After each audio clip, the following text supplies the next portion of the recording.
دوستوں، مہروں کا درد مریض کو نہ اٹھنے دیتا ہے، نہ بیٹھنے دیتا ہے اور جینا محال ہو جاتا ہے۔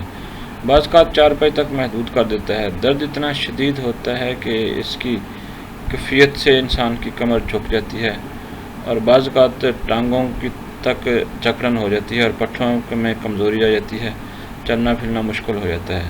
تو آج کی اس ویڈیو میں آپ کو ڈسک سلپ ہونے کی وجہ سے ہونے والی درد، کمزوری اور درد کے لیے ایک انتہائی مؤثر آپ کو نسخہ میں بتانے جا رہا ہوں، تو آپ لوگوں نے اس کو استعمال کرنا ہے۔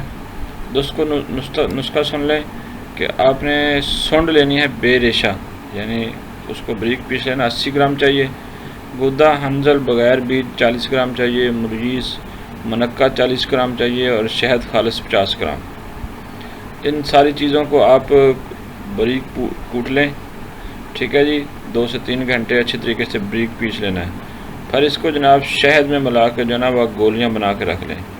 تو انتہائی یہ مؤثر ہیں، مہروں کا درد ہو، جوڑوں کا درد ہو، کندھوں کا کھچاؤ ہو، ٹھیک ہے جی، اور کمر کے نیچے درد ہو، خواتین کے لیے جسم کا سن ہو، تو ان ساری بیماریوں کے اندر اس کا استعمال کیا جا سکتا ہے اور درد سے آپ نجات حاصل کرنے میں کامیاب ہو جائیں گے۔ انتہائی یہ مؤثر نسخہ ہے، آپ آزما کے دیکھیں، آپ کے مہروں کا درد منٹوں میں ختم ہو جائے گا۔